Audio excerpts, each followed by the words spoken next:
Guillermo del Toro es uno de los cineastas mexicanos más reconocidos mundialmente. Se reconoce principalmente por su cine fantástico donde se aborda temas como los monstruos, cuentos de hadas y la condición humana. Una de sus cintas más famosas y en mi opinión la mejor de todas es nada menos que El laberinto del fauno. Aquella fábula sobre una niña que durante la posguerra civil española se encuentra con un fauno quien le revela que es nada menos que una princesa de un mundo mágico y debe pasar 3 pruebas para poder regresar. Mientras tanto, tiene que lidiar con su nuevo padrastro, quien resulta ser un cruel capitán del ejército franquista, al mismo tiempo que tiene la compañía de su madre embarazada y de Mercedes, una republicana infiltrada en el campamento franquista.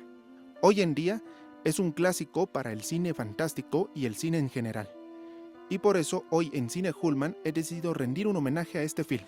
Hola, yo soy Francisco Julián Guzmán y aquí les tengo la historia de El laberinto del fauno. Espero que lo disfruten. La idea del fauno provino cuando Del Toro era niño. Tuvo un sueño lúcido en el que vio a una criatura salir del reloj de su abuelo. Era mitad hombre, mitad cabra. Fue uno de los tantos monstruos que vio durante su niñez en las noches oscuras. Años después, ejerciendo su carrera como cineasta, realizó filmes de horror y adaptaciones de cómic. Una de sus cintas más aclamadas ha sido El espinazo del diablo, una historia de un niño fantasma que ronda por un orfanato durante la Guerra Civil Española. Después del éxito de su película de cómic Hellboy, al tapatío se le abrieron muchas puertas, pero él ya tenía un nuevo proyecto entre manos. Decidió volver a hacer una película ambientada en España durante la Guerra Civil y con temática fantástica. En esta ocasión tomó la figura del fauno que había visto de niño como el elemento principal. Como costumbre, antes de llegar al guión, Del Toro tuvo un cuaderno donde escribió e ilustró sus ideas para la cinta, donde incluyó los elementos fantásticos que decidió usar. Cuando estuvo en Londres, accidentalmente olvidó su cuaderno en un taxi, pero afortunadamente el taxista logró devolvérselo 2 días después. ¡Qué honestidad! Sus grandes inspiraciones fueron la novela El gran dios Pan de Arthur Machen, las ficciones de Jorge Luis Borges, las historias de Charles Dickens y las obras del pintor Francisco Goya. Inicialmente, la historia era sobre una mujer embarazada que se enamoraba de un fauno, pero después se acordó de los libros de Alicia de Lewis Carroll y decidió crear a la protagonista Ofelia, mientras que la mujer embarazada tomó el rol de la madre. Terminado el guión, Del Toro contactó a viejos amigos y socios, el fotógrafo Guillermo Navarro, los maquillistas David Martí y Montse Ribe junto con su compañía DDT, y por supuesto el actor Doug Jones, quien interpretó a Ip Sapien en la película Hellboy de Del Toro. Esta vez el cineasta lo llamó para interpretar al fauno y al hombre pálido, ya que la especialidad de Jones es interpretar a personajes que requieren de trajes aparatosos. Del Toro suele inventar personajes para ciertos actores, entre ellos el villano Vidal, el cual pensó para el actor Sergi López. A López le pareció el personaje bastante interesante y muy bien escrito, y según él, el más malvado que ha interpretado en toda su carrera. Para el papel de Mercedes, el director eligió a Maribel Verdú porque vio una tristeza en ella que pensó que sería perfecta para el papel. Curiosamente, Verdú trabajó con el amigo de Del Toro, Alfonso Cuarón, en el road movie Y tu mamá también.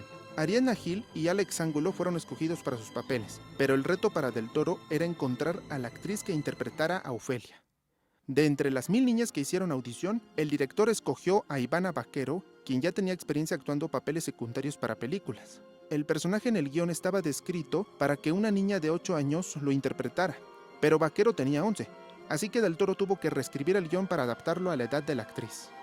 Iniciando la preproducción, Del Toro tenía en mente la propuesta estética y visual para la cinta. El mundo real tenía que estar formado por líneas rectas y con colores fríos, el azul, el verde y el café, mientras que el mundo mágico debía contar con colores más cálidos, rojo, dorado y ámbar, y formado por líneas onduladas.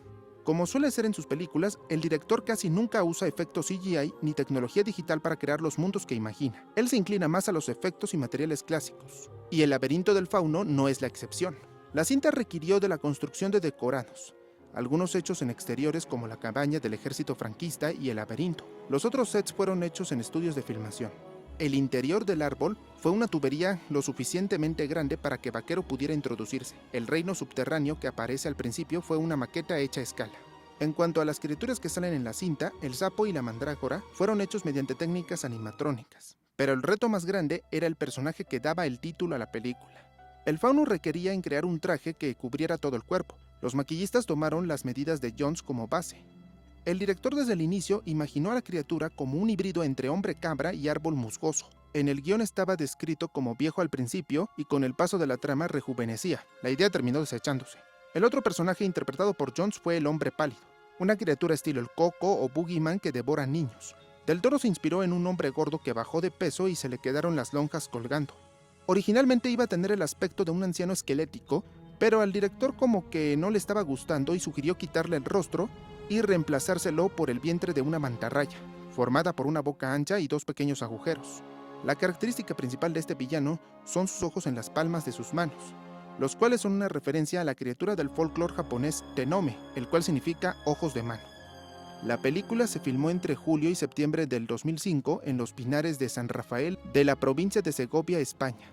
Dirigir a niños actores es algo complicado para cualquier director, pero para Del Toro no lo fue tanto.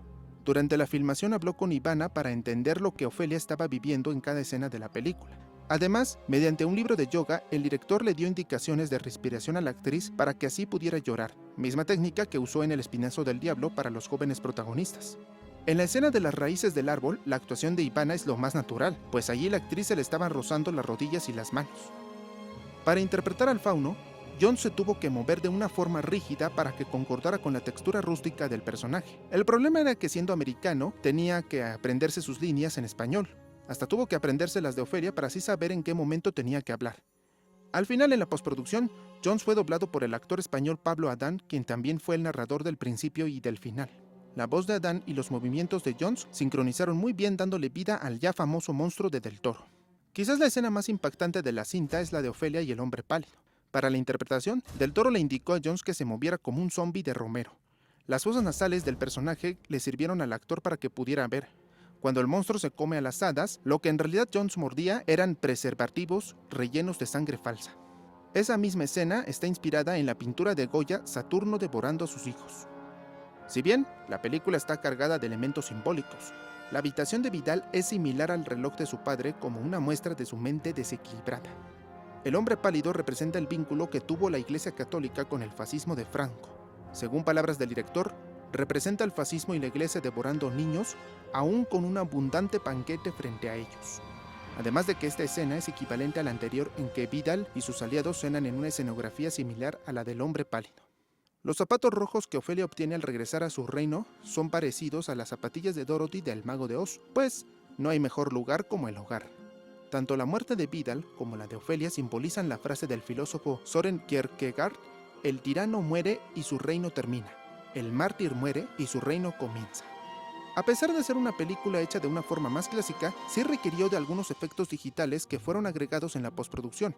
Por ejemplo, los pinares donde se llevó a cabo el rodaje sufrieron un incendio años atrás, a lo que todos los efectos de disparos y explosiones fueron hechos en computadora. Las piernas del fauno y del hombre pálido fueron recreadas digitalmente, al igual que el sapo y la mandrágora y las hadas. Por último, el escenario del mundo mágico al que Ofelia regresa contó con el apoyo de una pantalla verde, más la decoración hecha a mano. El mismo Del Toro fue quien se encargó de los subtítulos en inglés de la película, debido a que su anterior filme, en español El Espinazo del Diablo, fue muy mal subtitulado. El laberinto del fauno se estrenó en el Festival de Cannes del 2006, después en los festivales de cine de Londres y el de Toronto. Pronto tuvo su estreno en España el 11 de octubre y 9 días después en México. Y como ya sabrán, la película fue tan aclamada por el público como por la crítica. Generó $37,5 millones, convirtiéndose en la película en español más taquillera en su momento. Rotten Tomatoes le dio un puntaje del 95%. En su sitio dijo: el laberinto del fauno es Alicia en el País de las Maravillas para adultos, con los horrores de la realidad y la fantasía mezclados en una fábula extraordinaria y fascinante. El escritor de terror Stephen King asistió a una de las funciones y se sentó al lado de Del Toro. Durante la escena del hombre pálido, King se retorcía en su butaca. El director comentó que eso fue el equivalente a ganar un Oscar. Mientras tanto, el rey del terror consideró al laberinto del fauno como la mejor película de fantasía desde El Mago de Oz. Ahora, no a todos les gustó la película. Dado a que se estrenó durante una época de películas de fantasía infantil como las de Harry Potter y la primera entrega de las Crónicas de Narnia, donde también se incluyó un fauno, se pensó que esta cinta era para toda la familia. Y pues muchos padres de familia sacaron a sus hijos de las salas cuando empezaron las escenas violentas y el lenguaje obsceno. Ay, padres, fantasía no quiere decir exclusivamente para niños, sino pregúntenle al autor de Game of Thrones. El laberinto del fauno se llevó innumerables premios, entre ellos 7 Goyas en España, 3 BAFTA en Inglaterra y ganó 3 Óscares. De hecho, fue la primera y hasta ahora la única película de fantasía nominada al Óscar a Mejor Película Extranjera, y lamentablemente no ganó, perdió ante la alemana La vida de los otros, la cual ya nadie recuerda, una de las tantas injusticias de los Óscares. Más tarde se ganó 9 Arieles, los premios cinematográficos del cine mexicano, incluyendo el de Mejor Película. El amigo de Del Toro, Alfonso Cuarón, fue quien le entregó el premio a la mejor dirección. Después del Laberinto del Fauno, Del Toro se dedicó a hacer la secuela de Hellboy. El director neozelandés Peter Jackson le ofreció dirigir El Hobbit, la precuela del Señor de los Anillos, pero después de 2 años de retraso en la producción, Del Toro abandonó el proyecto y se dedicó a los filmes Titanes del Pacífico, La Cumbre Escarlata y La Forma del Agua.